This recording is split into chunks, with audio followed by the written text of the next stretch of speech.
This is Johnny with Rocky Mountain Retrofit.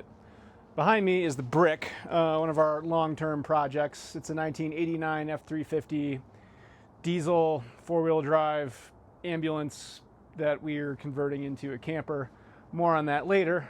We picked it up a couple years ago, drove it back from Florida, during which time it didn't skip a beat whatsoever. Put a Banks turbocharger, Sidewinder turbo kit on it, and really kind of spent the last year or so of the free time, so to speak, that we've had to put into it, kind of just making it run correctly. So there was several things that needed to be done, and this thing has like 33,000 miles on it originally. Just pretty young, had the original everything on it. So pretty much we had to do all the little things that a truck from the 80s needs to run reliably now. So I'm just going to go through that for anybody who might be resurrecting the truck or might be interested in this thing as we start to show it off more, which I've done a really bad job of doing. So initially, yeah, like new glow plugs and glow plug controller. It's a pretty rudimentary system, and it works really well when it works correctly, but there can be several things wrong with it. The glow plugs that were in it were Autolite glow plugs, which have a reputation apparently of lasting for about 45 minutes before swelling up and dying and making it so you can't start the truck. So we actually had to use a slide hammer to get two of them out of the head, three of them out of the heads. You were able to back it out, so the threads were all out of the head, but the tip was swollen and stuck in it. So like lots of map gas and PB blaster. Yeah, it was kind of a nightmare. We were really lucky that they didn't break off in the heads. So if you're thinking about buying one of these trucks, or if you're thinking about replacing the glow plugs, just use the Motorcraft ones. Go to the Ford dealer, get them. They're not that expensive, and make sure that it works right, because some of the store brand glow plugs out there are really a time bomb. We also did the glow plug controller. The original glow plug controller ended up failing internally in kind of a way that made it act like it was working correctly, but it was not connecting the two main contacts anymore. So after those two things started right up. Well, among the rest of the things on this list, which were a lot of little things. We ended up doing an electric fuel pump conversion. It has a stock electric fuel pump from Detroit Diesel Chevy in it. It was a Delphi pump. They're pretty good pumps. They're available pretty much wherever, so I chose to do that versus anything else. New soft lines, all the old rubber lines, get rid of those, replace them with new ones.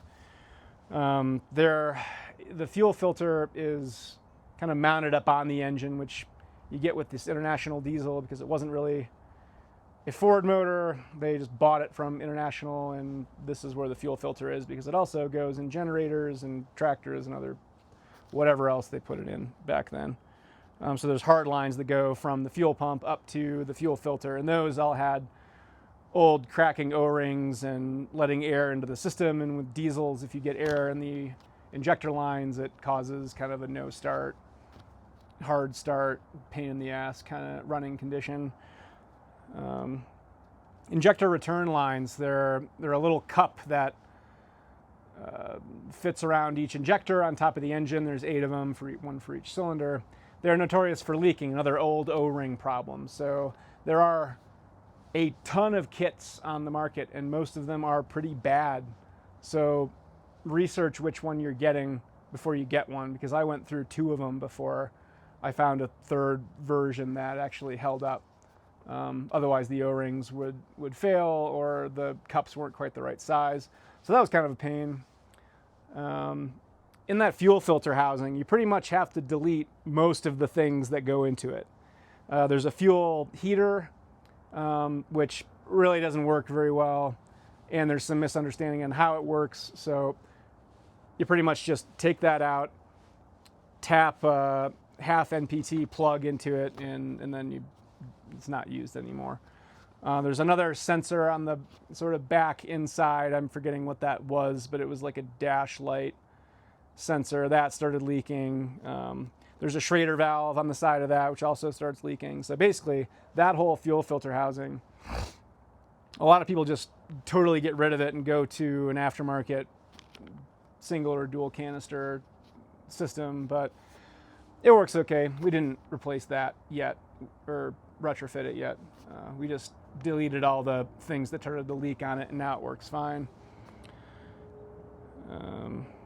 There's also a line that goes from that fuel filter housing to the return system, which was a Ford TSB to delete back in like 1990, like a year after this truck was made.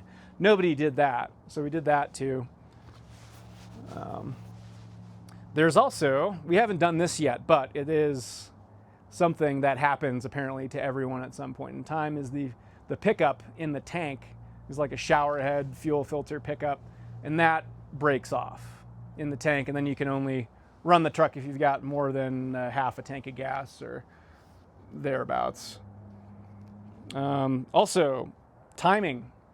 We bought a tool to time the engine correctly, which a lot of people don't do. And they just tune it by feel, which is fine, but having the right instrumentation on things that are basically harnessing an explosion inside themselves is, we thought it was a good investment, although we had to wait like 6 months for it to get here.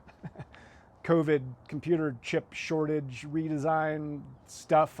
There's not a lot of companies that make this tool anymore, so we actually had to wait a very long time to get it. Thankfully, there were plenty of other things to do on this while we were waiting, but that was pretty cool to get it to run right. And now, no matter what temperature it is, it starts right up.